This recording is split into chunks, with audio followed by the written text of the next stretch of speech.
My talk is based, as Mandy mentioned, on my new book, The Bride and the Dowry, which deals with the formative first 2 years of the Israeli almost 46 years occupation of Arab lands that still continues today. My main focus is Israel foreign policy. By the way, I would like to apologize for two things. Number one, or let me tell you, when I attend lectures, I don't like when the speaker has an accent. And secondly, I don't like that the speaker reads his presentation. I can't do anything about my accent, and I'm going to read my but you'll be better off this way, believe me. What was decided and carried out during this short period crucially shaped things to come. Some of the most serious obstacles to an Arab-Israeli peace were decided then, in 1967, notably the Israeli annexation of Arab Jerusalem and the Jewish settlement project. Others, such as the denial of the Palestinian refugees the right of return, were exacerbated after the 1967 war. Most significant, Israel adopted a dishonest foreign policy in order to stay put in the occupied territories. Perhaps I'll get rid of this because I feel... all this happened when the Israeli government was headed by a prime minister who was considered moderate, indecisive, and weak. Under successive prime ministers and cabinet, the situation had got much worse, but Israel has enjoyed unfailing American support throughout those years. The American support also started after the 1967 war. During the period that I'm looking at, a myth was established which airbrushes out much of what really happened. In short, the current statement is heavily rooted in the period that I shall discuss here in detail.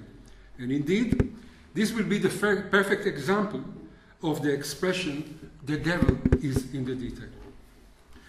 The Six-Day War was a war that nobody wanted. A series of blunders led to the eruption in mid-May 1967 of a regional crisis which culminated on 5th June in an Israeli onslaught on Egypt.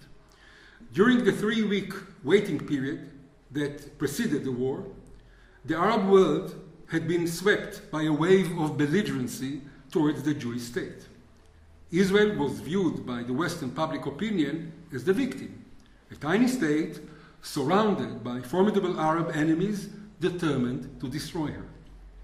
Because of the blood-curdling Arab threats of annihilation, many in the West, but not governments, believed that Israel, being on the verge of destruction, had every right to launch a preemptive war. Shortly after Israel launched its attack on Egypt, Jordan joined the fray by shelling the Israeli part of Jerusalem and other targets in central Israel.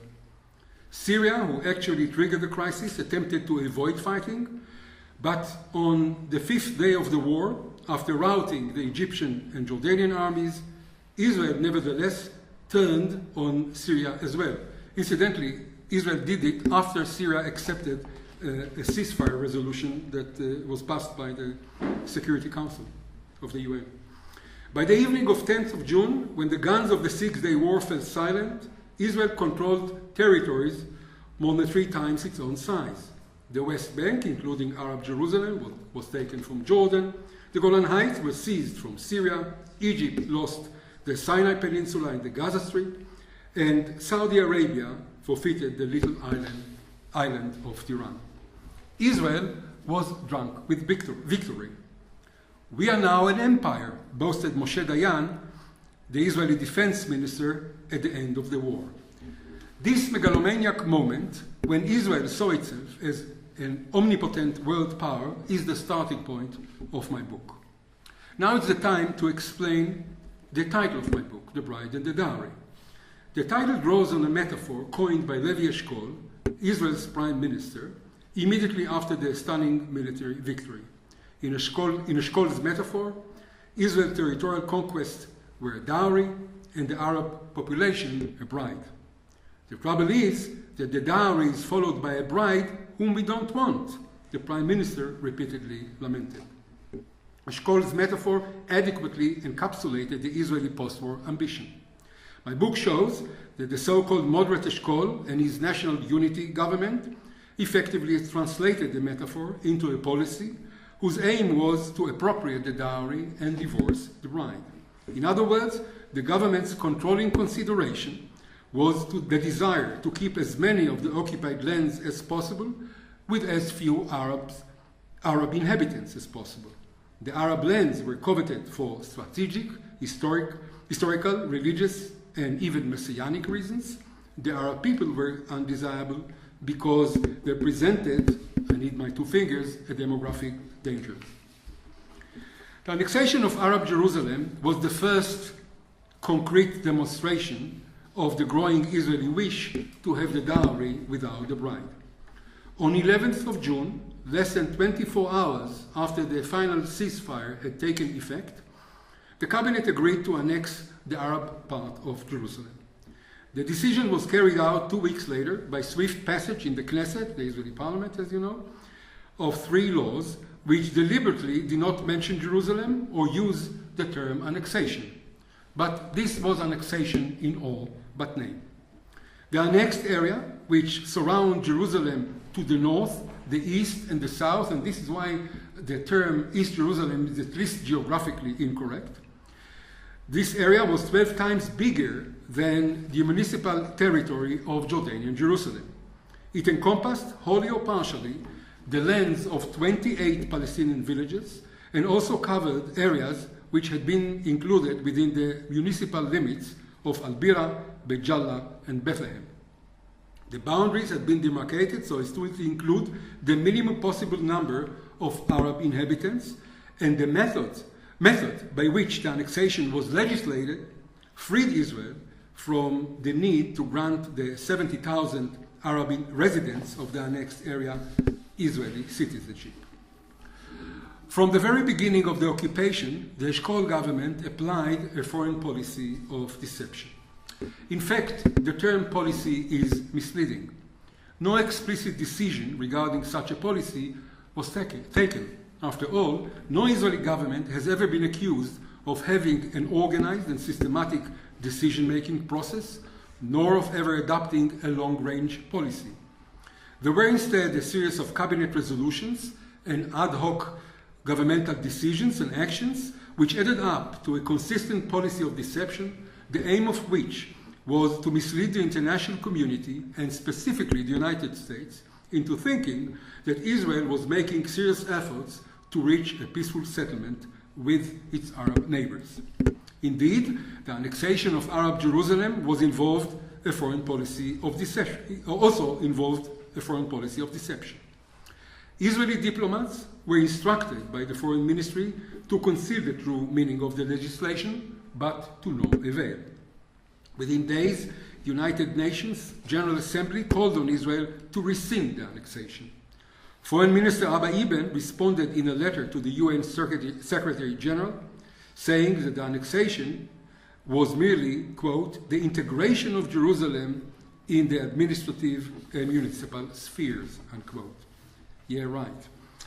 A few days later, when Arthur Goldberg, the American ambassador to the UN and a committed Zionist, asked Eban whether he could specifically say that the so-called administrative measures taken in Jerusalem were interim, the foreign minister retorted that if he did that, quote, the government in Tel Aviv would become interim, unquote. Let's now look more closely at the bride. Before the war, close to 1.3 million Palestinians lived in the West Bank, Arab Jerusalem, and the Gaza Strip. As a result of the hostilities, more than 250,000 of them became refugees. Tens of thousands of these new refugees fled their homes, as people in war zones always do, and because of fears fed by the memories of what had happened in 1948. Yet Israeli troops also played a role in the outflow. As early as 7th of June, the third day of the Six-Day War, Defense Minister Dayan told Lieutenant General Yitzhak Rabin, the chief of the General Staff, that the aim was to empty the West Bank of its inhabitants. The West Bank, as well as the Gaza Strip, are parts of biblical Eretz Israel, or the land of Israel, a fact that made these regions most desirable to the Israelis. The Israeli forces applied various subtle methods intended to make the Palestinians leave. These methods included announcements through loudspeakers mounted on army cars and radio broadcasts advising the Palestinians that they should take the road to the Jordan River or, quote, face the consequences. Likely shooting in the air or even shooting above people's heads, and a free one-way bus service from Arab Jerusalem and other West Bank cities to the river. In some places, the Israeli troops forced the Palestinian inhabitants onto waiting buses and trucks. Some 20 Palestinian villages and towns in the West Bank were destroyed completely or partially by the Israeli military after the fighting had ended. The 3 villages of Latrun, Beit Awa and Beit Mirsim near Hebron, Zeta, 40% of the dwelling in Kalkilia, and others. The 20,000 inhabitants were rendered homeless, and consequently, many of them crossed the river. The long columns of refugees from the destroyed villages increased fear and served as an additional inducement to flee. The total number of the West Bank and Arab Jerusalem refugees was estimated in early July 1967 at 200,000 out of total population of 800,000, a quarter.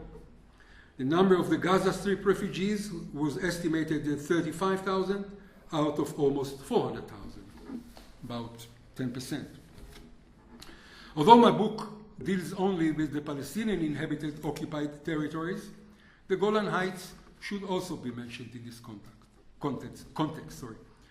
Of the 100,000 Syrians who had lived on the Golan, there remained merely 6,000 Druze in half a dozen villages. All the rest, mostly Sunnis, who lived in 200 villages and agriculture farms, Mazra'at, fled or were driven out by the Israelis. Later, the army razed the villages to the ground so that there would be no homes to return to. These acts, war crimes actually, were initiated by the military. But the political leadership welcomed the Palestinian exodus. For example, in a gathering of the Army General Command Staff a few weeks after the war, Defense Minister Dayan referred to the destruction spree in the West Bank and said that it had been motivated by Zionist intentions, and this was his expression, which he fully shared. On 25th of June, when the number of the new refugees from the West Bank was thought to be only 100,000, Dayan expressed his sense of gratification. Quote, "I hope they'll all go. If we could achieve the departure of 300,000 without pressure, it would be a great blessing." Unquote. All the while, the world was watching with growing apprehension. The Palestinian refugee problem, which had been created in the 48 war, was now about to be doubled. As early as 14th of June, the UN Security Council unanimously passed a resolution calling upon Israel to facilitate the return of the Six-Day War refugees. But when the West Bank refugees wished to return to their homes, Israel refused to allow them back. Those who attempted to infiltrate across the Jordan were shot dead by Israeli troops who regularly ambushed them on the ceasefire line. In early July, following an international outcry and growing American pressure, the Israeli government was forced to announce a repatriation program. Dubbed Mifza Palit, Hebrew for Operation Refugee, and presented as a benevolent Israeli gesture, the program was not intended to allow a mass return, but only to look like one. The return of the new refugees was frustrated by numerous bureaucratic obstacles and by the exclusion of Jerusalem inhabitants, the 1948 refugees, and men over 16 and under 60. The residents of Jerusalem are not allowed back because Jerusalem must be Jewish. The refugees of 48 were not allowed back because Israel refused to accept any responsibility for the refugee problem. And the men over 16 and under 60, of course, it's obvious why, but you have to bear in mind that once the breadwinner is not allowed back, the whole family doesn't come back. Indeed, out of 170,000 applicants, only 14,000 eventually returned, 8.2%. Secretary of State Dean Rusk's angry insistence on the repatriation of the remainder of the new refugees was met with evasive Israeli excuses and empty promises. In the following months and years, Israel implemented a number of top-secret schemes designed to encourage the Palestinians to emigrate to Jordan and other Arab countries or across the sea. These efforts predominantly targeted the 48 refugees living in the Gaza Strip, some 200,000 people. Prime Minister Eshkol personally supervised the most ambitious immigration operation, which relied on meager financial incentives. Eshkol was previously, or had been previously, finance minister, so he was a bit stingy. And incidentally, this is actually the topic of, or the subject of my current project, the 67 refugees, and including the secret schemes to encourage immigration. Let's now move to the dowry. Barring the Palestinians from returning to their homes in the occupied territories signaled an Israeli intention not only to dispose of the bride, but also to retain the territorial dowry.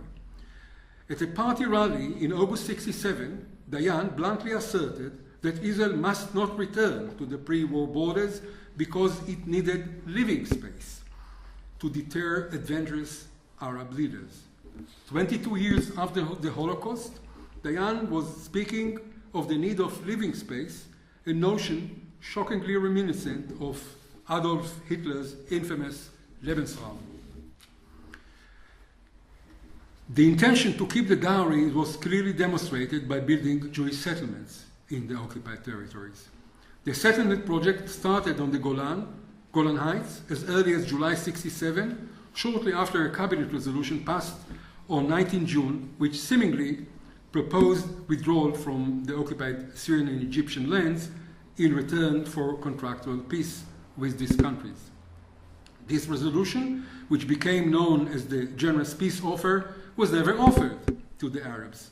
It was merely a diplomatic maneuver to gain American political support against the Soviet effort at the UN to bring about an immediate and unconditional Israeli withdrawal.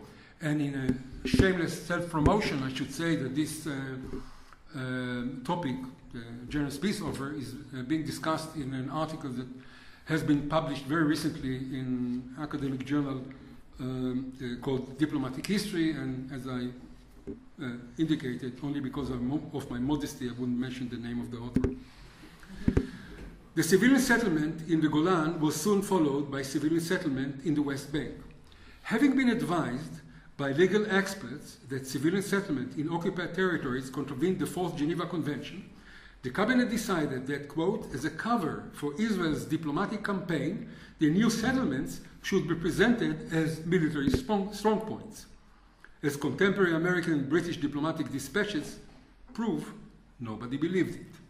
In fact, the civilian settlers in the Golan and in the West Bank were not ready to take part in their government's charade.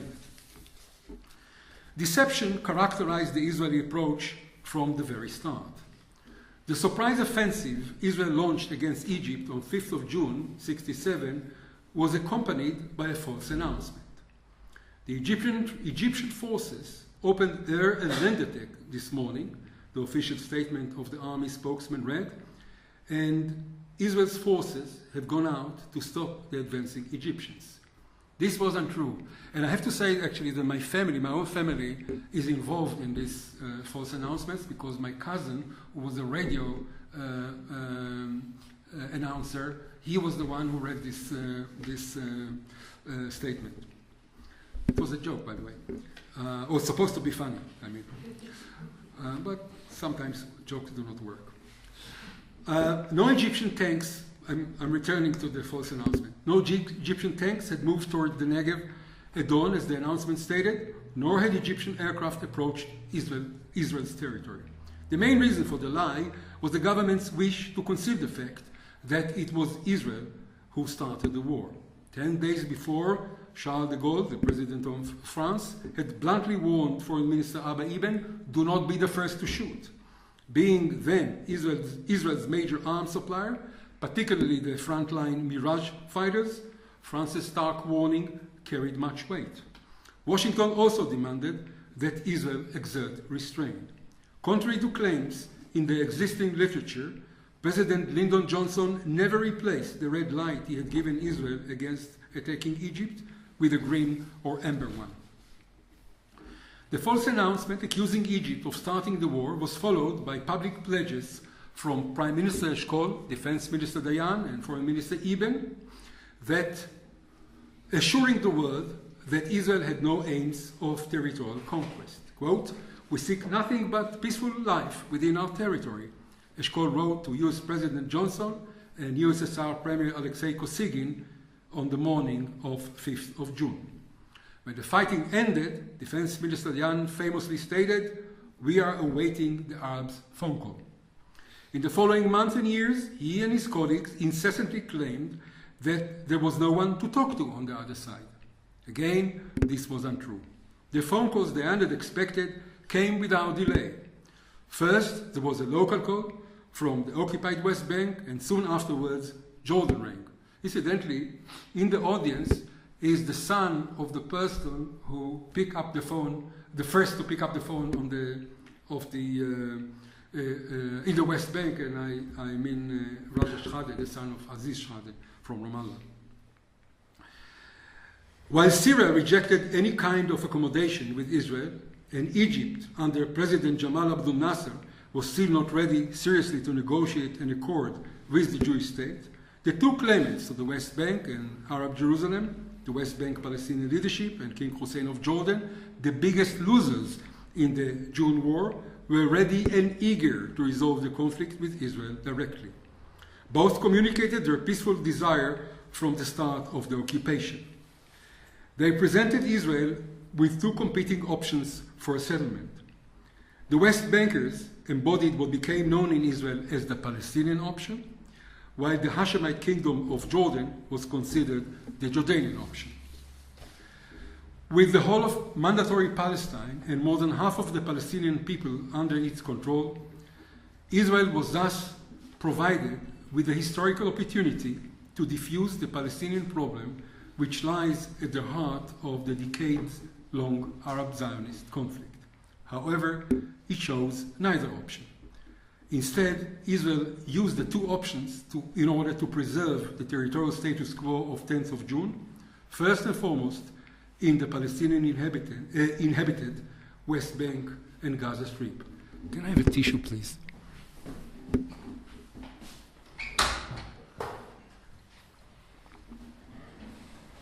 I have a nasty cold that I find it difficult to get rid of. I shall begin with the Palestinian option. Immediately after the fighting, the West Bank political elite expressed the desire to reach a separate peace settlement with Israel, based on,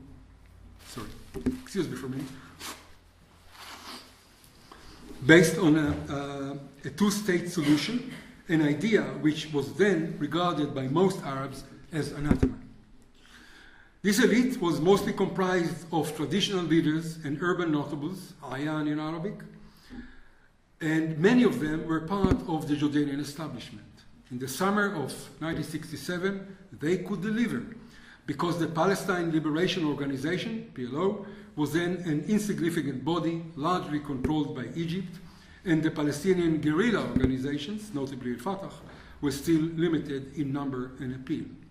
Following the annexation of Arab Jerusalem, the West Bank notables changed tack and opted for a Jordanian-Israeli settlement. Only a small group still advocated the creation of a Palestinian entity in the West Bank and the Gaza Strip, with Arab Jerusalem as its capital. Aziz Shehadeh led this movement. Nonetheless, they all wished to resolve the conflict with Israel peacefully. Israel not only ignored the peaceful ideas and overtures of the West Bankers, but also banned political organization and denied Palestinian requests to convene and discuss political solutions. Even non-political associations, including social clubs such as Rotary or Lions, were not permitted together. The Israelis, desiring a trouble-free occupation, were not looking for independent-minded leaders, but for lackeys. In July 1967, Israel's Internal Security Service, Shabak, launched a secret operation aiming to turn West Bank leaders into quislings. In the same month, Israel began to exile Palestinian leaders who did not toe the official line, and in September, it started to deport them to Jordan. Moving to the Jordanian option, King Hussein was a different matter because he was America's ally. In addition to a sense of duty toward the king, post-war American diplomatic efforts, as well as those of the Soviets, were set in the context of the Cold War. In reaction to the defeat of Egypt and Syria, both Soviet clients, the USSR deepened its penetration into the Middle East. This development unsettled Washington, which was preoccupied with the worsening situation in the Vietnam War. Afraid of losing Jordan, the Americans pressured Israel to negotiate a settlement with pro-Western Hussein. Indeed, the Americans accepted the Israeli demand that the armistice agreements of 1949 should be replaced by peace treaties, but they insisted that these peace treaties should be based on the 1949 armistice lines with small reciprocal adjustments. In other words, the White House and the State Department saw Israel as staying within the pre-Six-Day War borders, with the West Bank to be returned to Jordan, America's other ally in the region. There was nothing new in Obama's statement in 2011 that angered the Israelis so much. The Israelis could not afford to alienate the United States. They counted on American support against a UN draft resolution demanding an immediate and unconditional Israeli withdrawal from the occupied territories, which the Soviets tabled 3 days after the hostilities. Hussein was eager to resolve the conflict with Israel in return for his lost territories. Israel, on the other hand, had no intention to negotiate in good faith with Hussein. Between September 1963 and November 1966, Jordan and Israel had been the best of enemies. In this pre-war meeting, in 1963, Hussein had initiated secret face-to-face dialogue with Israel. In these pre-war meetings, the king and Israel reached an understanding on a number of issues and effectively established a peaceful coexistence. But the Israeli raid on the West Bank village of Samoa in November 1966, some 7 months before the 1967 war, in response to a Syrian-sponsored al-Fatah attack, shattered Hussein's trust in Israel. The king felt betrayed by the Israelis. Even so, the disastrous outcome of the June war drove Hussein to resume the dialogue. On 2nd of July, a bare 3 weeks after losing the old city of Jerusalem and the West Bank, the king secretly met Yaakov Herzog, Prime Minister Levi Eshkol's most trusted advisor. This was the 5th meeting of the two men. Like all but one of their previous meetings, it took place at the home of Hussein's Jewish physician in London. Hussein told Herzog that he was trying to set up an Arab Summit conference to decide what course the Arabs should take. Should he fail to achieve a united Arab line for peace, he would feel free to act unilaterally in relation to Israel.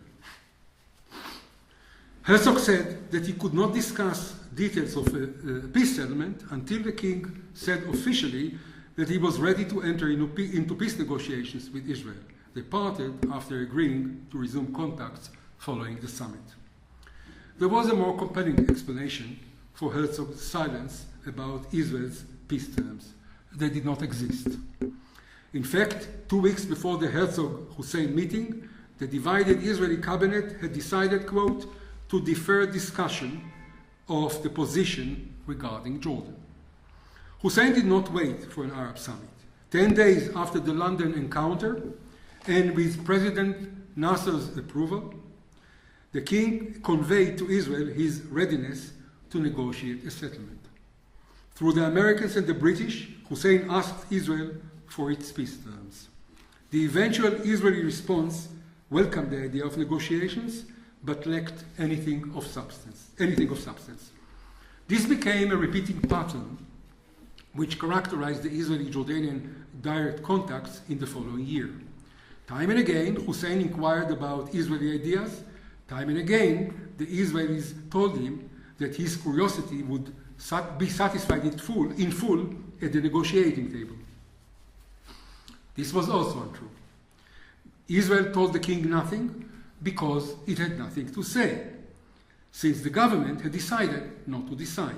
Small wonder then that Prime Minister Eshkol frequently admitted to his inner circle, quote, "I fear the day when we have to sit face to face and conduct negotiations with Hussein," unquote.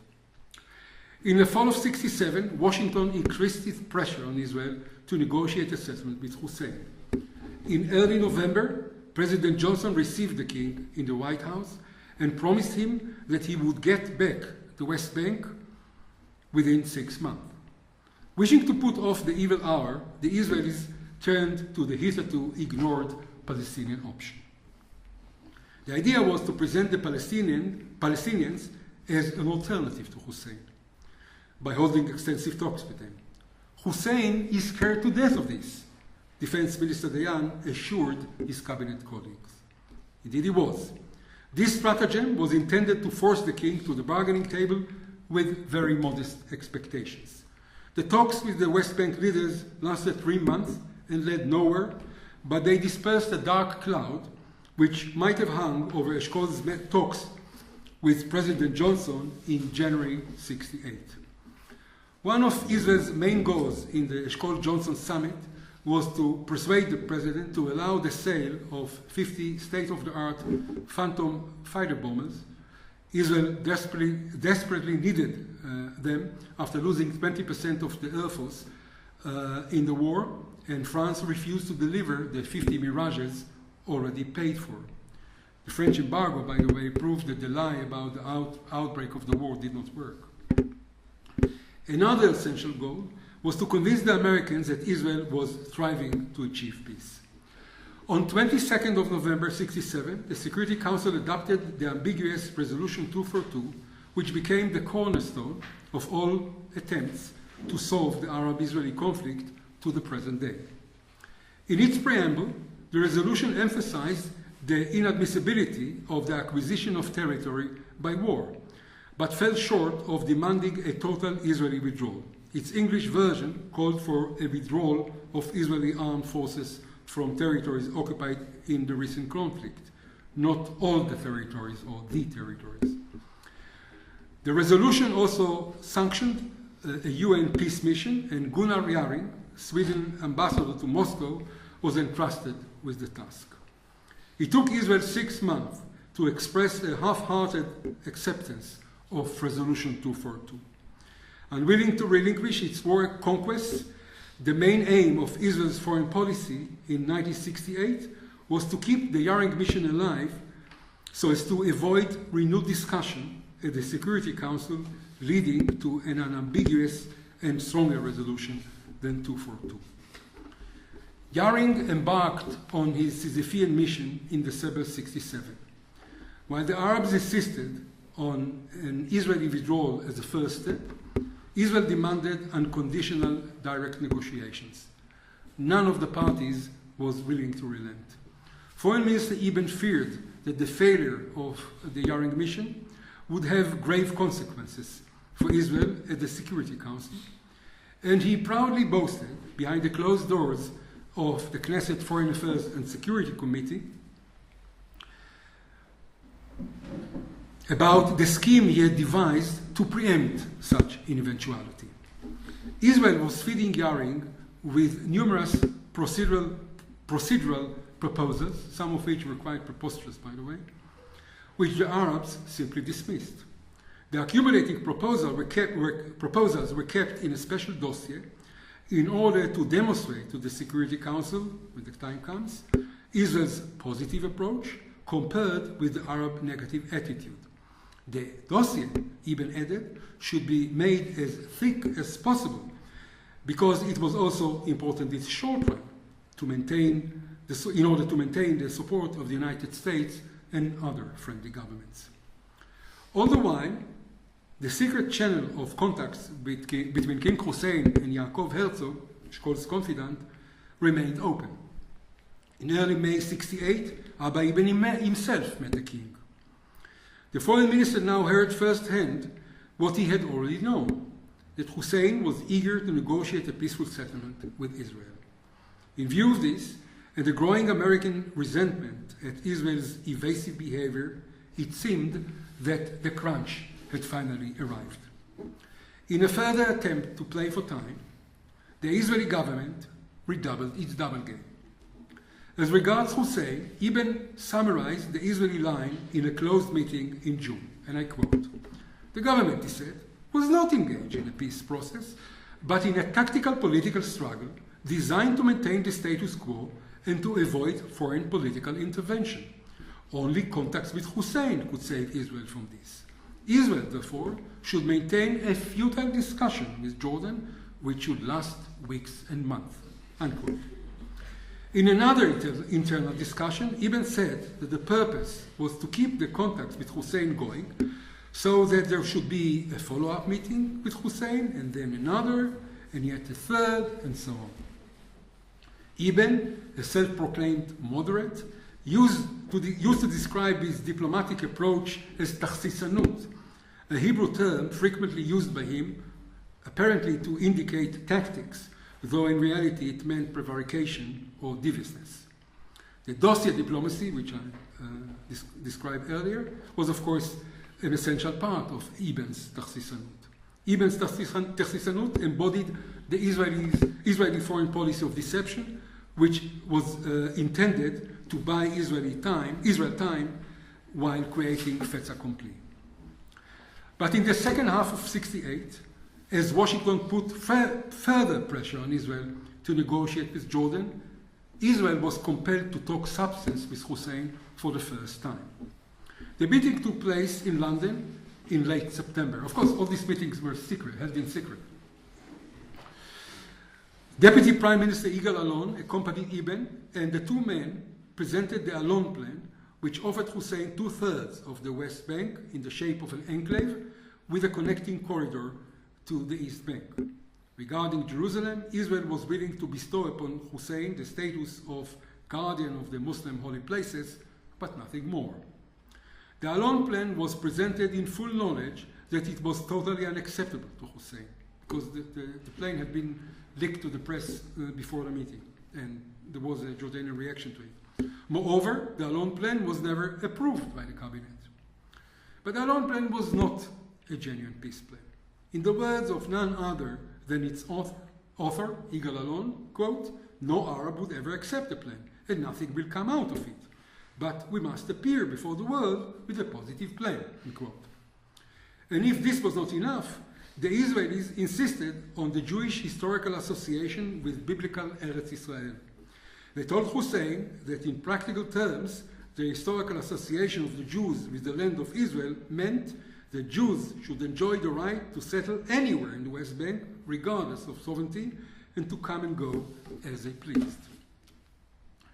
Concurrently, Israel played the Palestinian card by attempting in the summer of 1968 to establish an Arab civil administration run by local collaborators and devoid of power. As Defense Minister Dayan explained in the cabinet, the idea was to replace the current situation, which had been imposed on the West Bankers, with a new situation, which would be basically the same, but would enjoy the endorsement of the inhabitants in a bilateral agreement. This endeavor was, of course, used by Israeli diplomacy to claim that Israel was still weighing the Palestinian option as well as the Jordanian one. Eventually, the Arab civil administration scheme ended in fiasco, but the Americans never took it seriously anyway. In one of their meetings, Secretary of State Rusk reminded Ibn of Israel's 5th of June pledges of having no aims of conquest. According to Rusk's autobiography, Ibn, quote, simply shrugged his shoulders and said, "We've changed our minds," unquote. Indeed, as the days rolled on, Israel's territorial appetite grew stronger, and with it, its intransigence. On 31st of October 1968, the cabinet decided that peace with Egypt required changes to the international border, reiterated the previous resolution, which stated that the Gaza Strip was part of the State of Israel, and determined that Israel would maintain its control over Sharm el-Sheikh, or Sharm el-Sheikh, I should say, here, with, quote, territorial continuity to the State of Israel, unquote.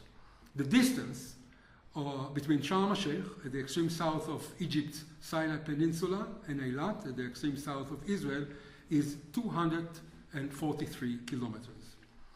The new resolution was soon communicated to Washington. The Americans were furious.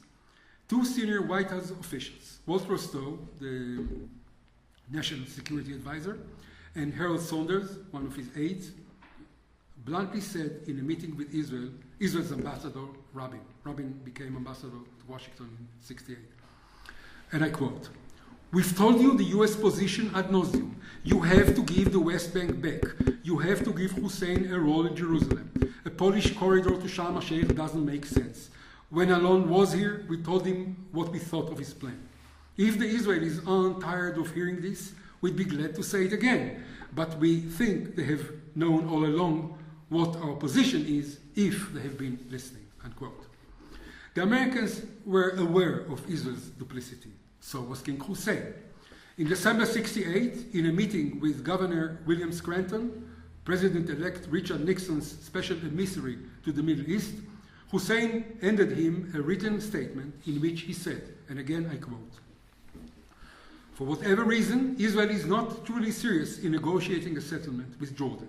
It is quite clear to me that Israel has adopted a transparent and cynical policy of using the excuse of alleged negotiations in an attempt to prevent or delay any possible pressure from outside, and thus, because of internal differences, to avoid having to make any decisions of the terms of the final settlement," unquote.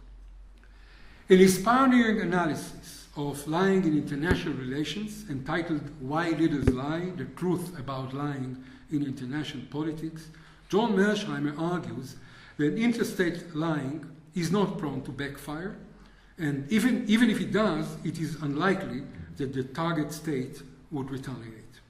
But Mearsheimer's discussion does not provide a fitting answer to the Israeli case. Israel enjoyed impunity in Washington despite its persistent foreign policy of deception, which damaged American interests, though it was dependent on diplomatic support and the supply of arms from the United States. So why did Washington acquiesce? And this is my final point. In my view, the main reason of this was the personal attitude of President Johnson towards the Jewish state. Shortly after taking office, following the assassination of President John Kennedy, Lyndon Johnson told a visiting Israeli diplomat, quote, "You have lost a very great friend, but you have found a better one," unquote. Johnson had a biblically based religious background that reinforced his sympathy towards Israel. He tended to see the Israelis fighting the Arabs as a modern-day version of the Texans struggling with the Mexicans in the mid-19th century. Johnson was a Texan himself. The United States, being Israel's provider of political support and arms, possessed the necessary levers to exert influence in Israel, but it did not use them. Israel then achieved its primary aims, playing for time, fending off external pressures, and maintaining the status quo. But it also squandered, even scorned, a real opportunity for a peaceful settlement. This legacy is still with us today. Thank you.